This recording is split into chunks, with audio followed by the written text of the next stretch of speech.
एक बार फिर से आपका स्वागत करता हूँ हिस्ट्री क्लास में। और आज हम 12th क्लास का हिस्ट्री के फर्स्ट चैप्टर का थर्ड पार्ट लेकर आप सबके सामने आए हैं। और आज हम इसमें 3 पार्ट पढ़ने वाले हैं। पहला पार्ट वहाँ का क्राफ्ट प्रोडक्शन, हड़प्पन सिविलाइजेशन का। दूसरी जो चीज़ पढ़ेंगे हम वहाँ की स्क्रिप्ट के बारे में। और तीसरा पढ़ेंगे हम वहाँ के वेट्स एंड मेजर्स के बारे में कि वेट एंड मेजर्स का क्या कंडीशन वहाँ पर था। तो सबसे पहले हम जो अपना पार्ट है वो क्राफ्ट प्रोडक्शन का लेकर स्टार्ट करते हैं।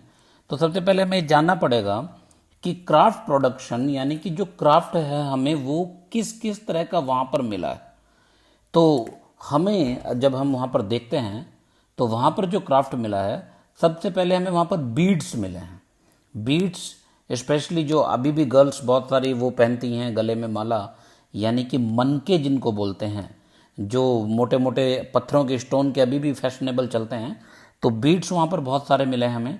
बहुत सारी मेटल्स की चीज़ें वहाँ पर हमें मिली हैं। सेल्स की चीज़ें मिली हैं। सेल्स मतलब सीपियाँ। वहाँ पर हम लोगों को बहुत सारे वेट्स एंड मेजर्स कई चीज़ों को करने की चीज़ें मिली हैं। वहाँ पे हमारे बहुत सारे हमें स्टोन्स मिले हैं। स्टोन्स मीन्स हम कह सकते हैं कि भाई हमें रॉ मटेरियल के रूप में भी मिले हैं और फाइन प्रोडक्ट के रूप में भी मिले हैं। इनमें स्पेशल स्टोन्स हैं कार्निलियन। कार्निलियन एक रेड कलर का बहुत ही प्रेशियस स्टोन होता था।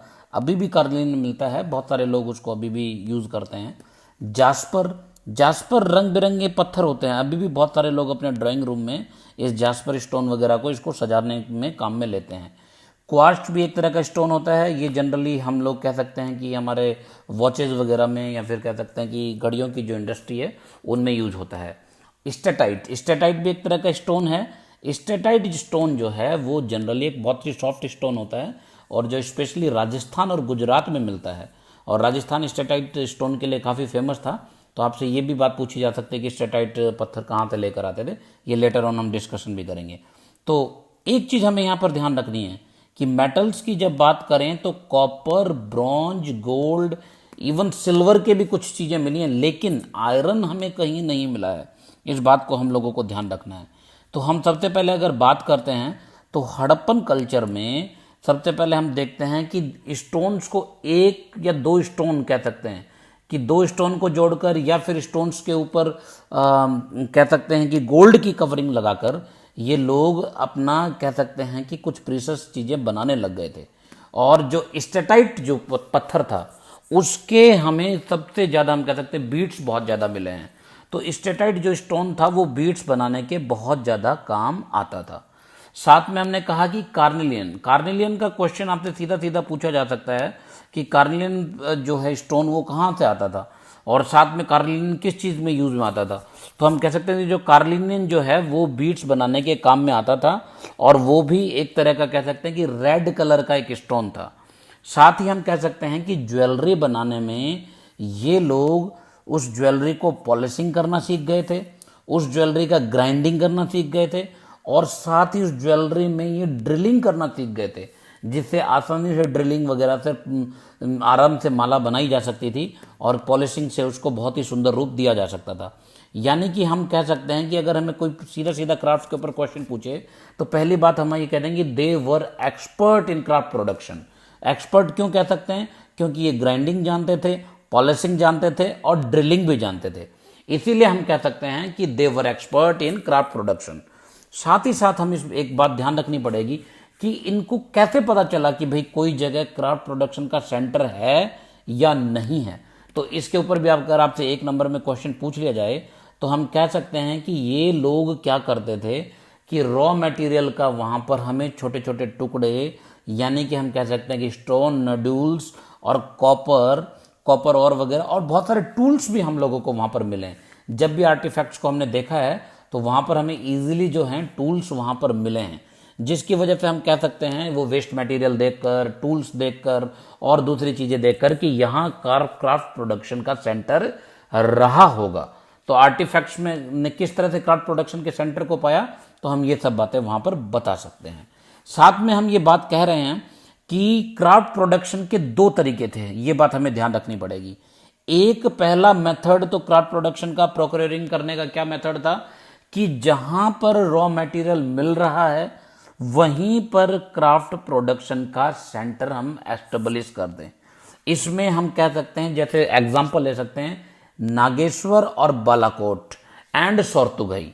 सोर्तुगई का नाम मैंने आपको पहले भी बताया था फर्स्ट लेक्चर में कि सोर्तुगई एग्रीकल्चर में बहुत ज़्यादा मतलब इम्पोर्टेंट एक प्लेस था जो कि अफगानिस्तान में है। तो हम ये कह सकते हैं कि नागेश्वर, बालाकोट एंड सोर्तुगई ये ऐसे प्लेसेज हैं जहां पर ऑलरेडी रॉ मटेरियल अवेलेबल था। तो वहां पर इन लोगों ने अपने क्राफ्ट सेंटर एस्टेब्लिश किए। अब इसमें स्पेशल बात हमें क्या ध्यान रखनी पड़ेगी कि नागेश्वर और बालाकोट जो है वो फेमस था किस चीज के लिए? शैल ऑब्जेक्ट्स के लिए। शैल यानी जो सीपी होती हैं, यानी कि नागेश्वर और बालाकोट जो हैं वो समुद्र के किनारे स्थित थे, इसकी वजह से इजीली वहां पे शैल मिल सकती थी। इसलिए नागेश्वर और बालाकोट का आपको ध्यान रखना पड़ेगा कि शैल ऑब्जेक्ट्स के लिए फेमस था। और सोर्तुगई जो था वो अपना कह सकते हैं कि हम एक लापिस लाजुली, जो एक ब्लू कलर का एक बहुत ही प्रेशियस स्टोन होता है, उसके लिए फेमस था। तो हम कह सकते हैं कि हड़प्पन सिविलाइजेशन में लापिस लाजुली कहाँ से मिलता था? तो हम कह देंगे कि सोर्तुगई से। और नागेश्वर, बालाकोट शैल ऑब्जेक्ट्स के लिए फेमस थे। दूसरा जो तरीका था इनका क्राफ्ट प्रोडक्शन का कि ये सेंटर जहां पर एस्टेब्लिश किया वहां रॉ मटेरियल नहीं होता था, ये उस रॉ मटेरियल को दूसरी जगह से मंगवाते थे। इसमें सबसे बड़े जो एग्जाम्पल हम लोग कह सकते हैं कि इस जो सिविलाइजेशन में कॉपर बहुत ज़्यादा यूज होता था। और कॉपर राजस्थान का एक खेतड़ी जगह है जहाँ पर अभी भी हिंदुस्तान कॉपर लिमिटेड नाम से कॉपर की एक बहुत बड़ी माइनिंग है और वहाँ पर अभी भी काम होता है, कॉपर निकलता है। वहाँ से इंडस सिविलाइजेशन के लोग कॉपर मंगवाते थे। तो आपसे पूछा जा सकता है कॉपर कहाँ से आता था? तो खेतरी रीजन से। साथ ही साथ हम कह सकते हैं कि गोल्ड कहाँ से आता था? तो हम कहेंगे कि साउथ इंडिया से ये लोग गोल्ड लाते थे। उसके साथ हम बात कह सकते हैं कि नागेश्वर, बालाकोट और सोर्तुगई की बात हम कर चुके हैं। साथ में अगर हमसे पूछ लिया जाए कि सबसे फेमस क्राफ्ट प्रोडक्शन के सेंटर कौन थे, तो आपको ध्यान रखना पड़ेगा लोथल प्लस चन्हुदड़ो।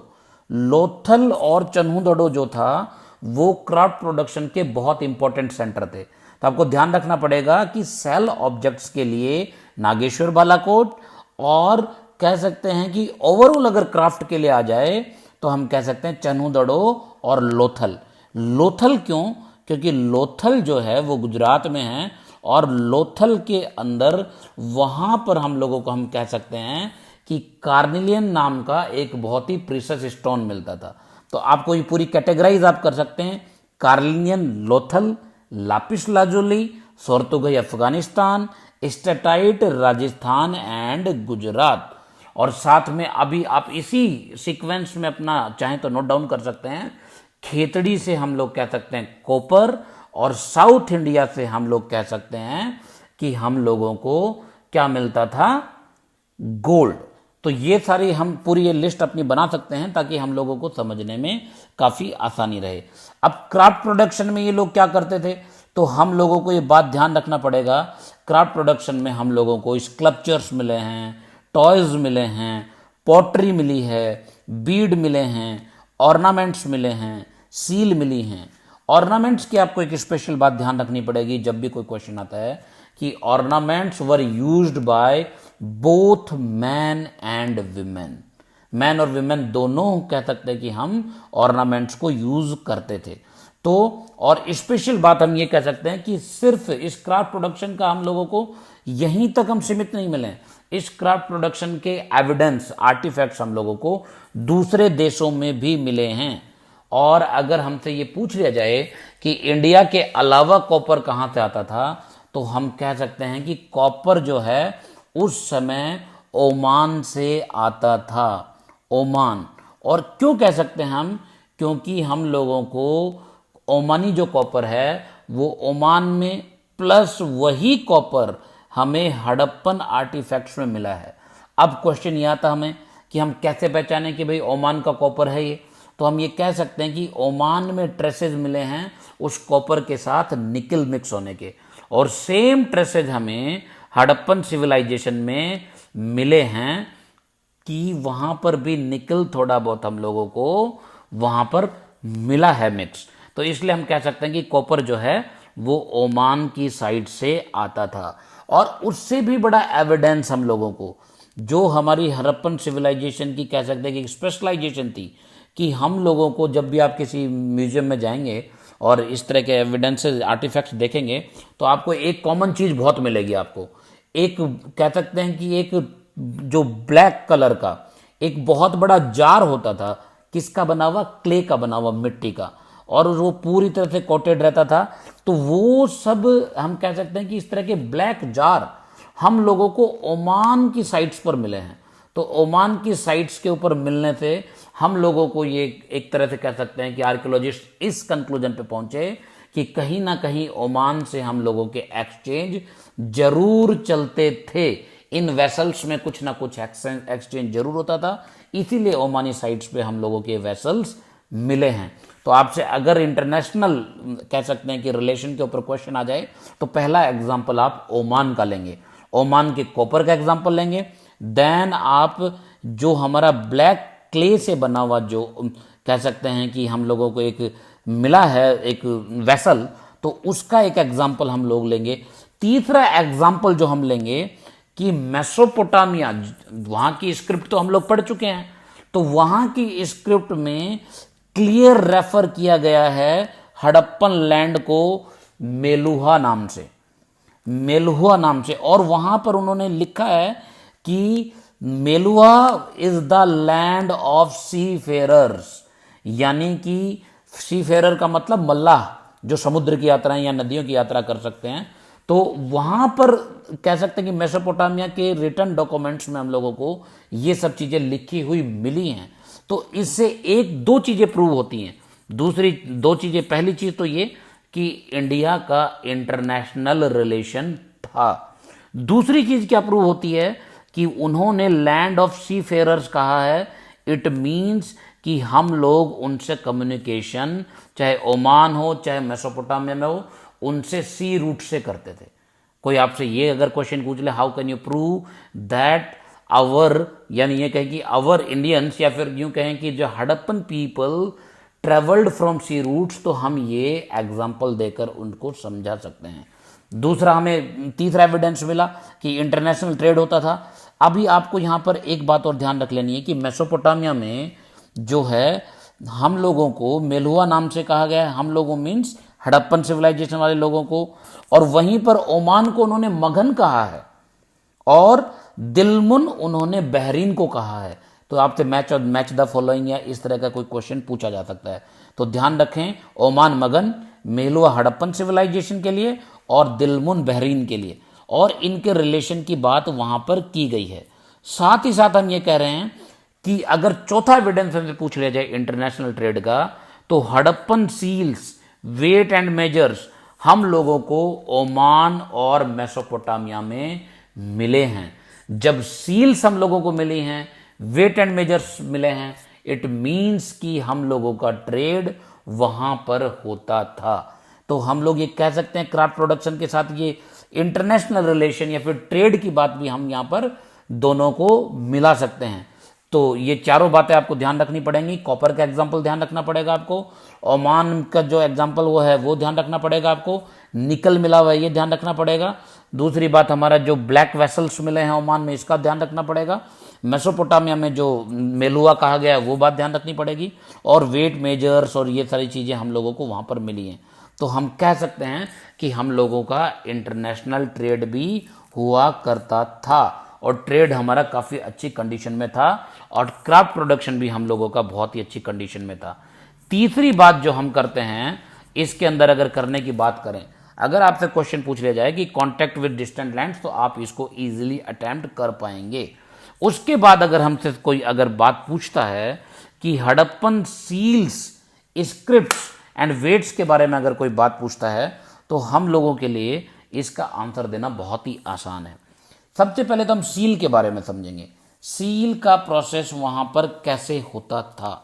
तो हम कहेंगे कि सीलिंग का प्रोसेस वहां पर बहुत ही आसान था। क्या करते थे वो लोग, एक क्ले को लेते थे और उसको बिल्कुल वेट करने के बाद, उसको गीली करने के बाद, किसी भी प्रोडक्ट के ऊपर उसको पैक करने के बाद उसको लगा दिया जाता था, और उसके बाद उसके माउथ को एक कह सकते हैं कि रस्सी से, जो आजकल भी हम बांधते हैं, उसको एक तरह से बहुत टाइटली बांध दिया जाता था और वेट क्ले को उसके ऊपर लपेट कर अपनी कोई भी सील, उस सील के ऊपर हम कह सकते हैं कोई भी सिंबल हो सकता था, उसके ऊपर लगा दी जाती थी, ताकि सूखने कर बाद उस सील के साथ अगर कोई छेड़छाड़ करे तो ये समझा जा सकता है कि भाई ये जो प्रोडक्ट हमारे पास आया है ये बेटर कंडीशन में नहीं है। यानी हम कह सकते हैं कि जो भी इंप्रेशन उन सील्स के थ्रू पड़ा है वो इंप्रेशन इस बात का सिंबल होता था कि जो है सामान बिल्कुल सुरक्षित आया है। और यहां पर एक दो चीजें आपको और देखनी पड़ेंगी कि इन सील्स में ही हम लोगों को हम्प्ड मतलब ऊपर एकदम कुबड़ टाइप निकला हुआ बुल्स मिले हैं। तो इसका मतलब हम ये बात इन सील्स के थ्रू भी कह सकते हैं कि बुल्स का यूज होता था, और साथ में हम कह सकते हैं कि एग्रीकल्चर में भी इनका यूज होता था। तो सीलिंग प्रोसेस आप समझ गए होंगे कि सीलिंग करने के लिए वो लोग क्या करते थे, जनरली क्या करते थे, बहुत लंबे अगर उनको रूट के ऊपर सामान भेजना है वहां पर इस सीलिंग प्रोसेस को करते थे। एक किसी भी बैग में उसको पैक किया, रॉप से टाई किया, देन फिर वो वेट क्ले लेकर उसके अंदर उन्होंने उस सील को लगा दिया और अपना एक इंप्रेशन दे दिया, जिससे हमें पता चल सकता था कि ये प्रोडक्ट कहां से आया है।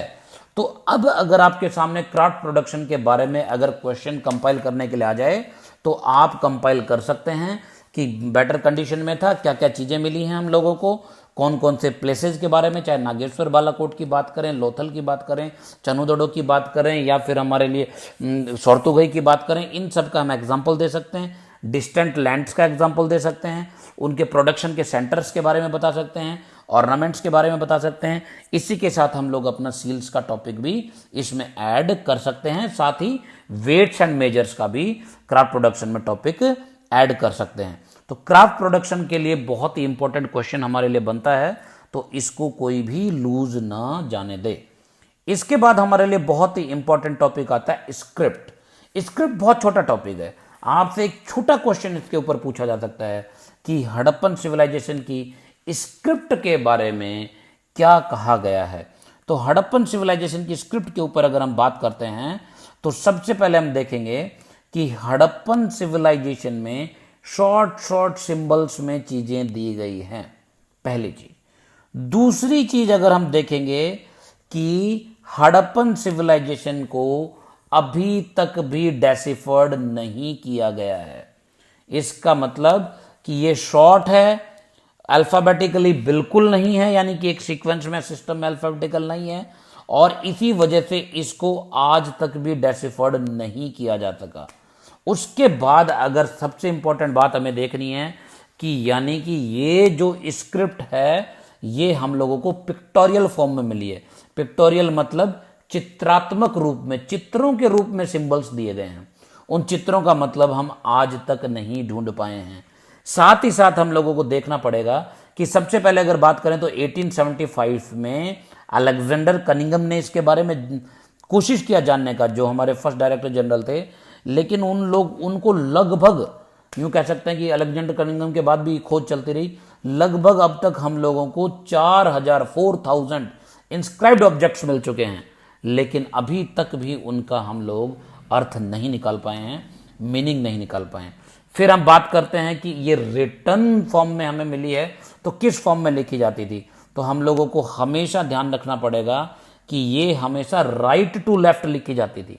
आप ध्यान कर लीजिए कि हम लोग लेफ्ट टू राइट लिखते हैं, ये लोग हमेशा राइट टू लेफ्ट लिखते थे। तो ये बात हमारे मन में आती कि ये हमें कैसे पता चला। तो आपने देखा होगा कि जब भी हम लिखते हैं लेफ्ट टू राइट तो लेफ्ट में हमेशा स्पेस छोड़ते हैं और राइट में हम कंप्लीट लिखते हुए चले जाते हैं, यानी पेज में कभी राइट में स्पेस नहीं होता। तो सेम चीजें हमें यहां पर हम लोगों को मिली है। इन लोगों का हम लोगों को लेफ्ट की बजाय राइट में हम लोगों को स्पेस मिला है, जिसकी वजह से हम ये कंक्लूजन पर पहुंचे कि ये लोग हमसे अभी जो हम राइटिंग पैटर्न है इससे बिल्कुल उल्टा लिखते थे, यानी कि राइट टू लेफ्ट लिखते थे। तो ये बातें हमें ध्यान रखनी पड़ेगी।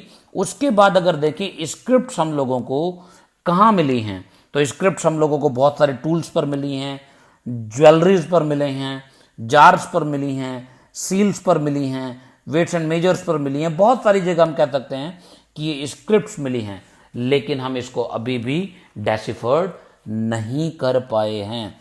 और साथ ही साथ हम लोगों को एक बात ध्यान रखनी पड़ेगी कि नियर अबाउट हम लोगों को ये 375 to 400 सिंबल्स हम लोगों को इसमें मिले हैं।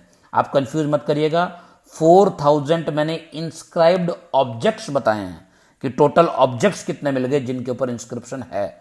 लेकिन अगर सिंबल्स की बात करें, यानी कि सिंबल कितने मिले हैं, कितनी पिक्चर्स हमें मिली हैं, सेम पिक्चर के हमें 20 ऑब्जेक्ट्स भी मिल सकते हैं। तो सिंबल्स की बात करें तो 375 to 400 सिंबल्स हम लोगों को इसमें मिले हैं। तो एक बार फिर क्विकली हम रिवीजन करते हैं कि स्क्रिप्ट के बारे में, कि ये स्क्रिप्ट शॉर्ट थी और हम कह सकते हैं अल्फाबेटिकली बिल्कुल नहीं है, ये पिक्टोरियल फॉर्म में है, ये राइट टू लेफ्ट लिखी जाती है। उसके बाद हम कह सकते हैं कि हमें अलग अलग चीज़ों पे अलग अलग ऑब्जेक्ट्स के ऊपर मिली है और अभी तक इसको डेसिफर्ड नहीं किया जा सकता। और हम अब चलते हैं आज के लास्ट टॉपिक के ऊपर, जिसका नाम है वेट्स एंड मेजर्स। तो वेट्स एंड मेजर्स के ऊपर अगर हड़प्पन सिविलाइजेशन के ऊपर छोटा क्वेश्चन आ जाए तो it's a very very very easy question. अगर पूछा जाए तो आपको सिर्फ 3-4 बातें ध्यान रखनी है। पहली बात कि हड़प्पन सिविलाइजेशन में they adopted standard weights and measures, उन्होंने स्टैंडर्ड वेट्स एंड मेजर को अडॉप्ट किया था। साथ ही साथ हम साथ में कहेंगे कि इन लोगों ने बाइनरी और डेसिमल सिस्टम को अपनाया था। बाइनरी का मतलब जो दुगनी फॉर्म में चलता है, 1, 2, 4, 8, 16, 32, 64। तो ये जो हायर डिनोमिनेशन है, इनको इसी तरीके से ये लोग किया करते थे और मेजरमेंट में ये डेसिमल सिस्टम को अपनाते थे। जैसे अभी हम लोग करते हैं 1.5 सेंटीमीटर, 3.5, इस तरह से आप ये सोच सकते हैं कि वेट्स एंड मेजर्स कितना डेवलप्ड कंडीशन में था कि ये binary system plus decimal system, दोनों सिस्टम्स को ये अपनाते थे। साथ ही साथ अगर हम वेट एंड मेजर्स में बात करेंगे तो हम कहेंगे कि इनके जितने भी वेट्स हम लोगों को मिले हैं, जनरली ये 68% के लगभग चर्ट स्टोन से मिले हैं। तो अगर हमसे क्वेश्चन ये पूछ लिया जाए कि वेट किससे बने हुए मिले हैं, तो हम कहेंगे चर्ट स्टोन, क्योंकि 68% मीन्स कि इसी से ही बने हुए मैक्सिमम। उसके बाद हमें कहेंगे किस फॉर्म में थे ये, क्या सर्कुलर फॉर्म में थे, स्फेरिकल में थे, किस में, तो हम कहेंगे कि लगभग 83% जो वेट्स हैं हम लोगों को वो क्यूबिक फॉर्म में मिले हैं। तो हम यहां पर भी एक कंक्लूजन पे पहुंचते हैं कि मैक्सिमम वेट्स किस फॉर्म में थे, क्यूबिक फॉर्म में थे। तो वेट्स एंड मेजर्स के ऊपर एक क्विक रिवीजन हम लोग करते हैं कि सबसे पहले हम कहेंगे कि एक डेवलप्ड कंडीशन में था। दूसरी बात हम कहेंगे कि बाइनरी एंड डेसिमल सिस्टम में था। तीसरी बात ये हम कहेंगे तो चर्ट स्टोन से बनते थे। चौथी बात कहेंगे तो मैक्सिमम क्यूबिक फॉर्म में ये थे, इनकी शेप जो थी वो क्यूबिक शेप थी। तो हम आशा करता हूं कि आपको आज के तीनों ही टॉपिक अच्छे से समझ में आए होंगे। और अगर आपको ये टॉपिक ठीक लगा हो तो please like and comment and share.